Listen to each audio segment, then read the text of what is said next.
No, we'll not be banging in. Going to call the October meeting of the Richland County Finance and Personnel meeting to order.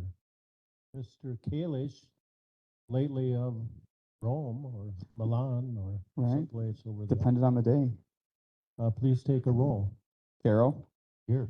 Brewer, Here. Luck, Manning, Gotchel, Kirk, Williamson, Here. Huey. Here. You have 5 out of 9. You have a quorum. Thank you. So we have quorum. Was there proof of notification? Yes, the meeting was properly noticed. Thank you. We have a relatively short agenda, 14 points. I'll accept the motion to approve. Mr. Manning, seconded by Mr. Carroll. All those in favor signify by saying aye. Aye. Aye. Opposed? We have an agenda. The September 5th meeting minutes, I read those over today. They looked like a pretty good representation of what we had and discussed. So I will ask if anyone has any corrections or improvements or challenges to those minutes. If not, I'm going to declare them approved as published and move on to public comment. Do we have any public comment today? Hearing none, we'll go into reports, ordinance, codification, update. Mr. Kalish. Yes. So at the last meeting, I believe Supervisor Luck requested an update on the status of the codification of our ordinances. So as you all know, without rehashing everything we've discussed thus far, we have never had this process completed. So this is going to take a little while, longer than we were quoted and longer than I think Attorney Wendell and I maybe thought it would take, as long as I'm not speaking for you, sir. So anyway, here's the update since July. So on July 18th, the code attorney from Unicode, Ms. Sandra Fox, did email Attorney Wendell and myself a draft of the first code. On August 1st of 2023, we had a meeting set up with the code attorney just to review what exactly we were looking at and what we needed to do on our end going forward. Unfortunately, that call had to be rescheduled as the code attorney was not present for that call. We rescheduled the call to August 10th. At that point, Attorney Wendell and I sat with the Muni Code attorney, kind of reviewed what we were looking at, what we needed to do, and also moved the review submission deadline to October 15th. So these folks have had this code for almost a year and a half, and they gave us from July 18th to September 1 to review that. And that was not realistic for us to do a proper review of that code. So we did opt to, out of necessity of doing an accurate and the most thorough job possible, for the code, move the deadline back to October 15th. So again, it was noted during this call that the project would likely not be completed in its entirety until the fall of 2024. Once we review the code and send it back, then there's other items that have to happen that we pay them to do, right? So we will do our part, which is the initial review of the code, and then there'll be a volley back and forth between Attorney Wendell, likely, mostly Attorney Wendell, and then it'll go back and forth. So anyway, on August 17th, at our department head meeting, Administrator Pesh, I believe you recall this, we did review the code process, let all the department heads know that we did receive a draft of the code and that it would be distributed to them to review themselves, to their committee, whoever they felt needed to review it. I would disperse that out, the applicable sections, to those departments. So between August 18th and August 22, Attorney Wendell and I sat down and reviewed who's going to receive each code to review, and then also drafted a review schedule to help us facilitate meeting this October 15 deadline. So on August 23rd, I did submit all the code sections to department heads to review. So department heads have been in possession of the code that's applicable to them on August 23rd. The first review was 17 working days scheduled between August 24 and September 15th. So we're into the second review, actually the final round. So the first round of review was August 24 to September 15. That was 17 working days. The second review was September 18 to September 29. So we just kind of rounded that corner this past week. There was 10 working days there. We're now in the final review round of this. So from October 2 to October 6, is the last round before we will prep the materials and send them to MuniCode on October 13th. So I do have some sections that I have not received confirmation from department heads that they need to be reviewed. Attorney Wendell has quite a few to review. So we will work on this together, but that's the deadline. I mean, that's the process of where we're at with this. So the code has been distributed to department heads to review. Department heads were instructed to review that code and share it with any other departments, along with noting any changes on a specialized form that we receive from MuniCode. So all of that information will be gathered. Attorney Wendell will review it, and then we will send it off to MuniCode by October 15th. Post October 15th, they work their magic, and we likely won't hear from them for a few months. So I think the next discussion about what happens with the code will not happen until the beginning of 2024, because they're going to take time to do it. And then it's, again, a volley back and forth before this code is finally completed. So I guess my apologies on behalf of MuniCode that it wasn't done in the 8 to 12 months that we originally quoted, but none of us knew that, and this is what we have. So anyone have any questions about what the process of that is? It's only taken 170 years, so. And that's the thing, like, these guys are codifying. This has never been done before, and I've said that over and over and over again, but this is a code of ordinances that involves statute that involves our ordinances. So if you want it done correctly and thoroughly and accurately, you have to put the time in to do it. Thank you. Any questions, Mr. Carroll? So after Unicode is finished and turned it over to us, we have any revisions, changes, additions? Is the software such we can do it ourselves, or do we have to go back to Unicode? No, we did purchase a self-publishing software, which allows us to update that. I think we need to revisit that, though, and I think this is a discussion that Attorney Wendell and I have when we get closer to that point, because I am a little hesitant to change that code just because it's a code of ordinances and there's a very specific manner, and there's a little bit of a, legal things that we have to consider as well. So we do currently have the software to do that, or at least we did when we started this process. It will allow us to update those ordinances. It'll also allow us to upload resolutions in different formats and storage things too. But when it comes to actually updating the code, that is something we'll need to revisit. So. Okay, thank you. Anyone else? Okay, radio tower project update. Administrator Petch? Or Barb? That's gonna be worse.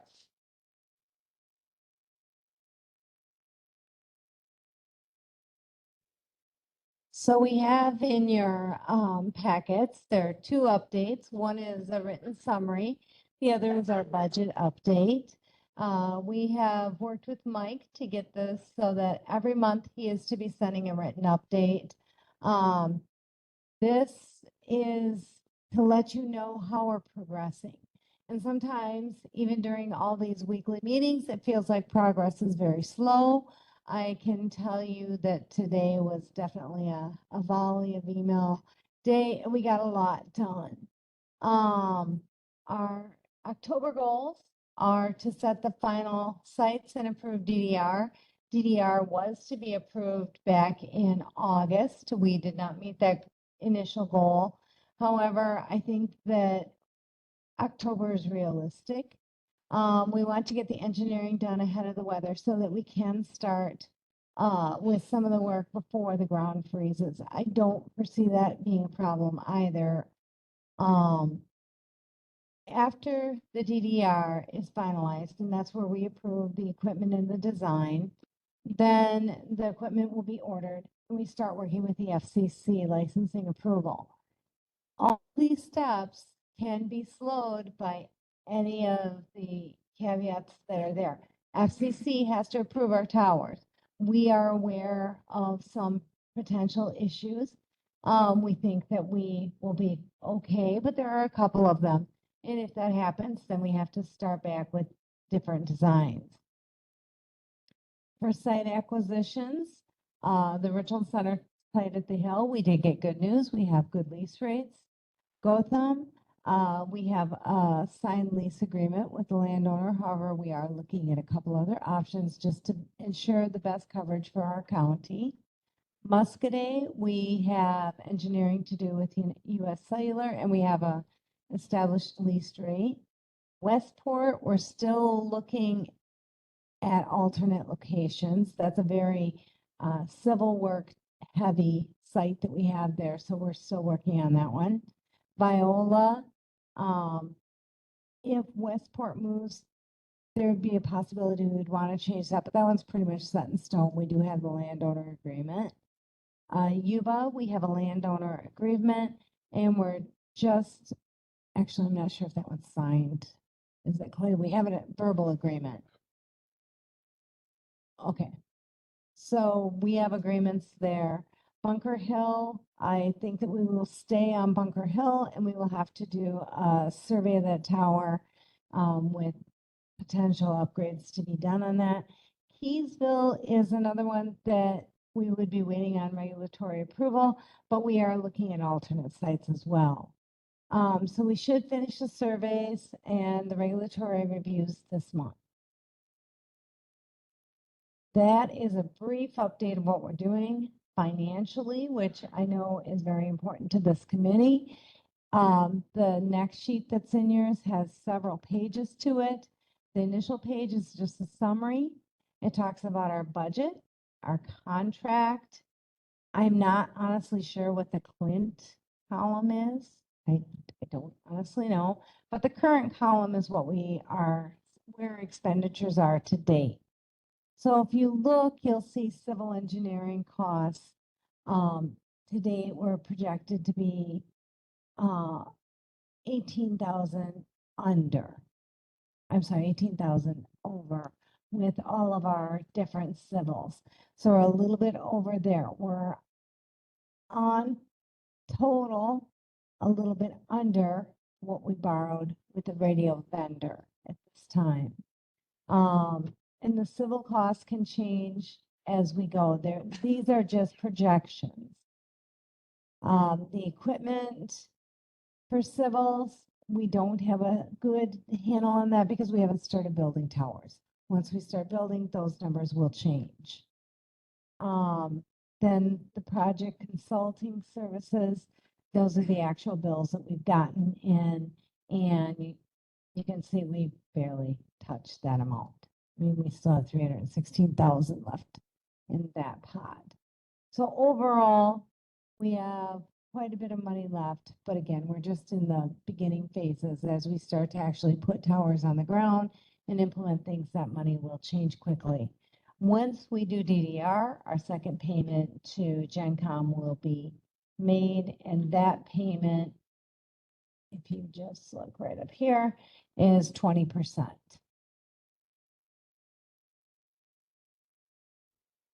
So that will show a significant expenditure, which would be $551,000. Are there any questions? Questions? Mr. Carroll? This helps a lot, but I was wondering if we could also have reports that show a little more detail on where they are schedule-wise. I know that you're saying you have these milestones you think are achievable, but an actual, say, a bar chart schedule or a progress reporting thing that shows percent complete on at least at the high level helps assure that it's on track. As I recall, there's a deadline on when this money has to be spent. Yes, And December. We want to make sure we're not in risk of going over. And I can certainly ask for that, and we are literally weekly. That is one of the reminders that we have during our meetings is, remember, we have to have this project completed before December of 2024. Right, but ongoing updates on schedule enable you to know for sure if you have to do something different to still maintain the schedule. That's what the tool's for. Yeah. Mr. Williamson? What percent coverage will we get with the night sites, roughly? Today's estimate was 93% talk back indoors. It is mobile from your car or from your vehicle, outdoors 100%. But when you're inside of a building, which is where EMS and fire would be the most consistent. 93% was the estimate today.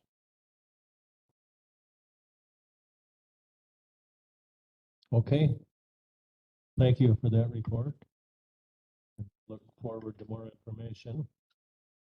Takes us down to the 24 proposed budget summary.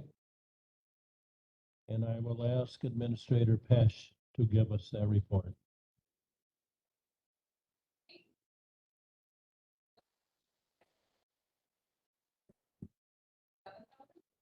Yeah, it was around $37,014 and I think 83 cents, but don't quote me on the cents.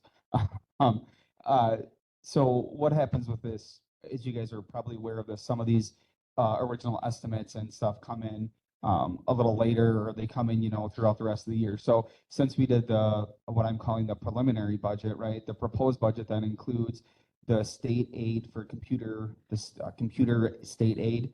I estimated around 10,900 based on historic numbers. So that came in at 12,997. So we had a little bump there.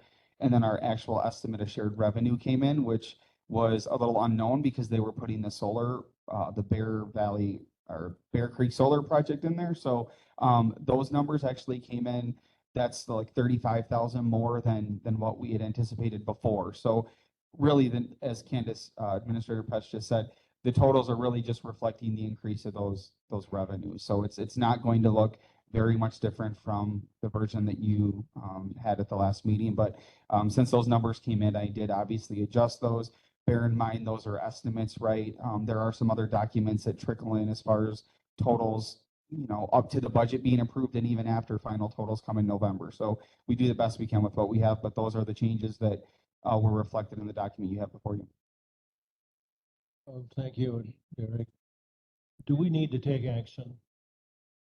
No, actually, my sole intent for putting this on here was really to ask once again if there is any feedback. Ironically and a little unusual, we've heard very little from the board. And so I'm hoping that is silence because people are pleased with the way things are looking and the information that we've put out and the state overall. But I was just, wanting to ask once again if there is anything additional you would like to see, would like reported, would like change prior to the presentation of the final budget on October 24th. Okay.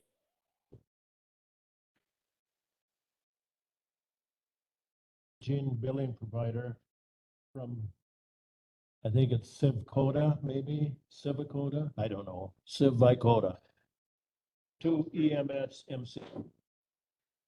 Take that mic right there, Darren, please. Darren Gudgeon, the Director of EMS Emergency Services. Good evening. So in your packet, you should have received copies of two different contracts, one with Sakota EMS Billing, which is our current contractor that provides our ambulance billing. And you should also see a second contract was presented to the Joint Ambulance Committee and approved to come before you. We did solicit contracts or proposals from several different ambulance billing companies, and we had two that returned. This was the most favorable. Both contracts have been forwarded to Attorney Wendell for him to review, and everything checked out okay. He just wanted us to make sure that we were fully aware was what in that contract so that we could ensure that the vendor was meeting our needs. The reason behind bringing this to you is since 2017, so January 2017, we've used Sakota Billing Company. We've had a lot of success with them. And annually, the contract costs us about $24,000 to $26,000. It's based on how many billable calls they have at a 7.5%, 7.5% of what we get. So it's not gross, it's what's net, because we have a lot of Medicare clients. So, and they've done really well for us. And it's been very financially beneficial to the service. Previous to that, we had it billed in-house, and that individual did a great job, but things changed. The dynamics within the operation changed, and so we went this route, and it has saved us quite a bit of money. Starting about 18 months or so ago, in the height of COVID, Sakota started to fall behind. And like every other company, they're having a hard time finding staff. We've been in constant communication with them over the course of the probably last 12 months or so. And we keep getting, we're trying, we're going to be up to par, we're trying, we're going to be up to par. You know, give us 5 weeks, we'll be right where we're supposed to be, only be 10 business days out. Currently, they're at about 130 runs behind. They just finished with July's billing, so we have all of August, all of September that has not been billed yet, and that impacts our cash flow pretty significantly. And I think that we've had weekly, I know we have had weekly conversations via email and phone, the vendor, trying to work through this with them, trying to be understanding because everybody's struggling with staff. But now it's gone too far. We're not getting correspondence back as regularly as we should. And this has also affected other departments. Our county treasurer interacts with this company, and so does our county clerk. The reporting that they give us isn't as user-friendly as it could be. And we've had poor communication even back to the treasurer's office, where we waited several weeks because we had no idea what claim to apply payment to, waiting for them to get back to us. So it's unfortunate that this has happened, because they have served us well since 2017. But I think it's in the best interest of the county and our service to look at this new vendor or look at changing vendors. The advantage of going to this new vendor, really, the 7.5% is the same. So it's not going to cost us more. They will not charge us for Medicare revalidation, which is nice because that happens every 5 years. They will participate in an audit free of charge. Right now, we're being charged $150 per audit. Their reporting seems to be a lot more robust, and we can have multiple users on that. So we could have our county clerk, our county treasurer, we could have Tammy from financial in there as well. And those individuals that need to see those reports would be able to see them. And it appears that they have a good track record. We've reached out to many of the other services that use them, and we've received positive feedback on that. So it will not cost us more because it's still the 7.5%. But I believe the reporting and the customer service should improve. So I'm making a recommendation to switch back. Okay, thank you, Darren. Any questions for Darren? Yes, Mr. Manning.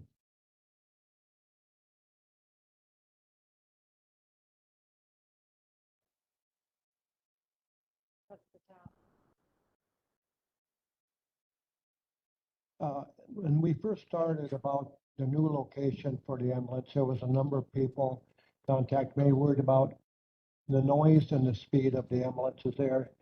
Has that all been put to bed? Mr. Manning. I know we got him behind the mic. If you want to respond to that, do so. But it really isn't on our agenda, but go ahead. I have not heard any complaints. We've tried to be the best stewards, or best representatives that we can be, best neighbors that we can be. We did have one individual that lived in the apartment buildings towards the community center that didn't understand why we should have to do that. But it hasn't affected our response time. It hasn't impacted our ability to respond to calls. And I think that the neighbors have appreciated the efforts that we've made. So.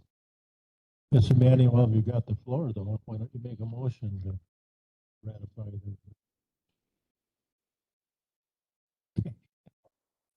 All right, we have a motion to ratify the EMS director's recommendation that we change billing, whatever that SIP quota thing was, to EMS slash. All right, we have a motion and a second. All those in favor signify by saying aye. Aye. Opposed? Motion carries. So I'll draft a letter to Sakota. I can forward it to you, Attorney Wendell, just to review it. Okay, thank you. Discussion and possible action.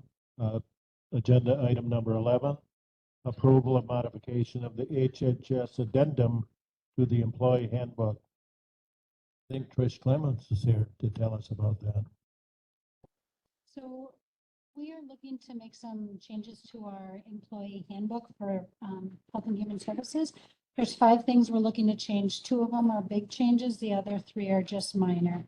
So the 2 big changes is at the start of 2023, we reclassed the social workers who do adult protective services and who do child protective services. Can you get closer to the Sorry. mic? Is this better? That's much. All right, you want me to start over for you? No. Okay. All right. And we also reclassed our mental health therapists. What we didn't do was address those who are in training to be a therapist in training or who have a temp certified social work license. So we're asking that our handbook be changed instead of listing what grade they be at, that they be listed 1 grade lower than where if you have your full license would be. So right now, if you are an I for an APS social worker, if you are your temp certified, you would be 1 grade under that at age. The other changes that we're asking is in our handbook, it states that the family medical leave paperwork has to go to me. I don't see that there's a need for me to have that, so we would eliminate that. We also have it in our handbook that we shall advertise in the paper. The county handbook has it as a may, so we're asking that it be a may. And then our last change is just clarifying where, when there's a change of address or phone number or name, it just clarifies that you have to report it to the clerk's office in addition to our office. So those are the changes we're asking to be made to our handbook. Okay, a number of changes, none of them really terribly significant, but still nonetheless necessary. Do we have any questions for Trish? I'll entertain a motion then to approve all of these recommendations. Mr. Williamson, seconded by Mr. Carroll. All those in favor signify by saying aye. Aye. Opposed? Okay, done it.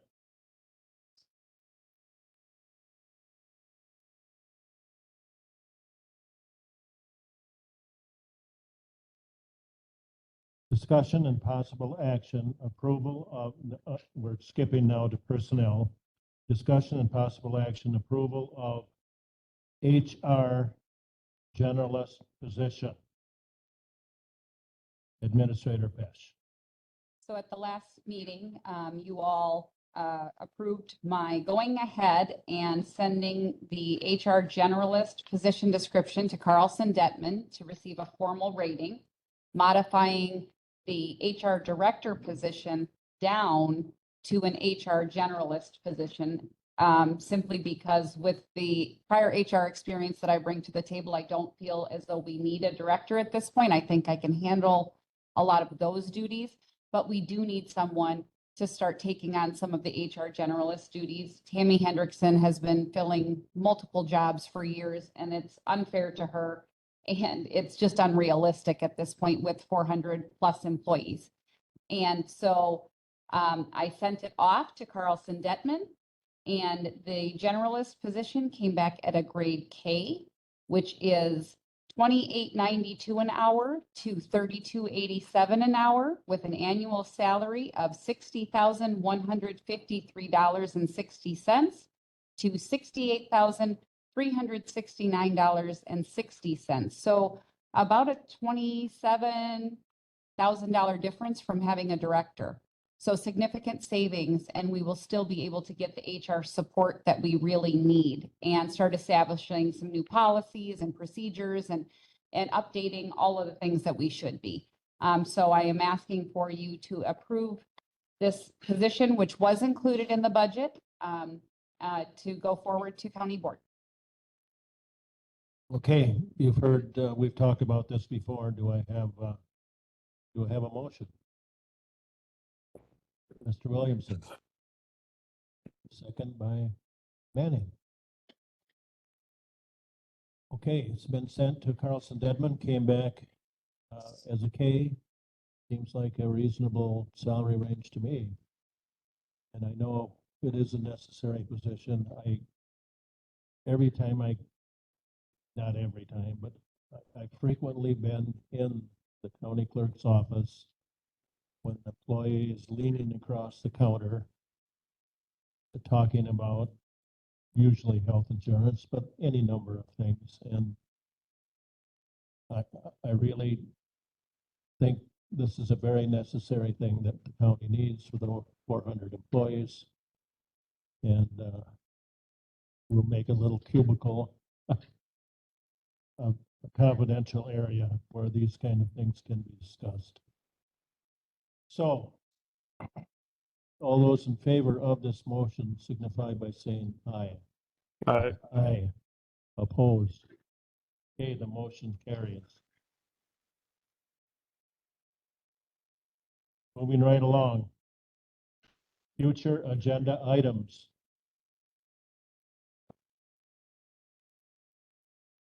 This would be the time to bring up safety issue.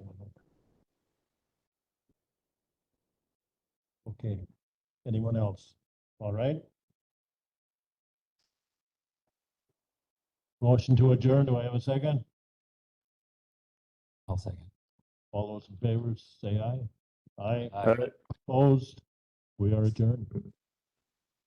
And the Brewers haven't even teed off yet.